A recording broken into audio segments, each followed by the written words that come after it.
Well, as I said, I'm going to switch a little bit between the slides, but we were founded in 2019. I was actually working for a management consulting firm, also here at the Zuidas. It was a Belgian firm of 300 people, and I was responsible for building an office in Amsterdam.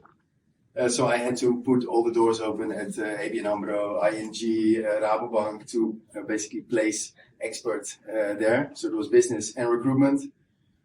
So I started using LinkedIn. Before they told me to do cold calling, of course.